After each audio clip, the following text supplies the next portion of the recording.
We're back on Welcome to the Masters, and our next guest, back-to-back Daytona 500 winner in 2024 and 25, William Byron, top 3 in the NASCAR standings the last 2 years. And as you see the confetti falling on him there, he's also a huge fan of golf. And he says he plays golf. So we're so glad to have you, William. Thanks so much for joining the show. How's the day going so far? It's good. I just got here, so I'm excited to see some golf. Hopefully catch Rory in the afternoon, so it'll be fun. Absolutely. So is that kind of who you're wanting to follow around, Rory McIlroy, for most of the day? I think so, yeah. Maybe see Bubba Watson, too. So it's just great to be here. I'm really excited to be at the Masters. The weather's awesome today, so looking forward to it. Yeah, when you look around this place, and we were even just looking at the view behind us, it takes your breath away. What does it mean to be able to take all this in for you?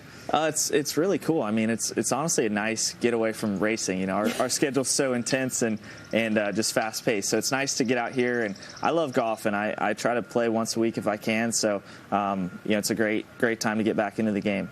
I'm not sure there are two things that are more different than racing and playing golf. So does it help you kind of relax, and can you step away from racing when you're out there on the course? It does, yeah. I feel like it's really good for, like, it's good to play under pressure with some of your buddies, and then also just to get your mind away from racing, because, you know, when you're in the car, you're in such a, you know, flow state. So I feel like when you're out on the course, you get a chance to really relax. What do you admire about some of these players who are the best in the world, who are able to, in those pressure moments, it always amazes me, make long putts, do what they have to do to keep themselves in contention or get in contention? You've been in these extremely competitive moments, and there is a synergy there for sure. Yeah, I'm amazed at how they quiet their mind, because I've played in one Pro-Am last year at Quail Hollow, and just the amount of noises that you hear, like the little things that you hear in the crowd, and the little, you know, bird chirps and things like that. It's amazing that they can block that out and sort of have that flow in the moment.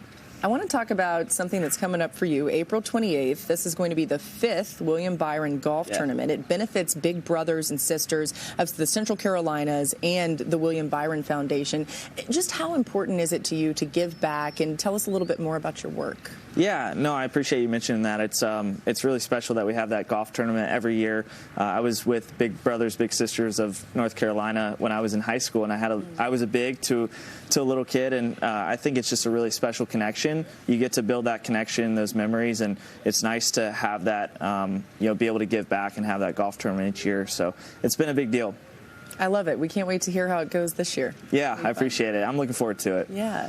You attended a TGL event in person, and it's so funny. We're talking to a lot of patrons here. So many have talked about how much they love TGL, and I was a fan of it. What was it like being there? It was unique. I mean, just the fact that they use real grass and they hit into a screen like that, it's such an interesting backdrop. You know, you're just in the crowd, kind of in a stadium scenario, but you're watching them change the green out each hole, and just seeing how they manipulate that, and seeing some of the great players play. It's just it was pretty cool.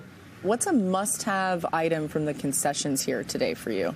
Pimento cheese, for sure. I think that would be that'd be one of my favorites. So I mean, there's so many good ones. I was thinking about that on the drive here, so I'm looking forward to it. Like, is there anything else you're going to sample? You know, have the pimento, maybe get something else too, egg salad. Yeah, see what else they have. I don't know. What's your favorite? Well, I love pimento cheese too, but it's funny. This week I've been going for the club sandwich that I hadn't tried that last year. I think I was so obsessed with the pimento cheese, which I still am, but that one's been really good, and now I kind of can't quit it. I put one over in the fridge over there later, so I'm hoping it's still there. Someone didn't take it. But. Yeah, I'll have to try that. Okay, and then when you think about just your memories of past Masters, maybe even some recent ones, what comes to mind? What's your favorite thing to think about? So the favorite one for me, I went here in 2017 with my dad, and we were here on Sunday, and it was kind of a surprise trip. It was my first time here, and we got a chance to watch Sergio and Justin Rose in the playoff, and trying to get, you know, a visual for 18, because it was about 10 rows deep. It was really hard to see, but it was just really cool to watch that playoff and see, you know, those two guys go at it. And then that was a really emotional win for Sergio, so that was cool. Such a neat moment to experience with your dad, too, I'm sure. It was awesome. It was like a lifetime memory for sure. I love it. Thank you so much. William Byron joining us here. Or as Marty Smith says, Willie B. We're going to do that for him, because he'd be mad at me if I didn't. But we appreciate you joining us here.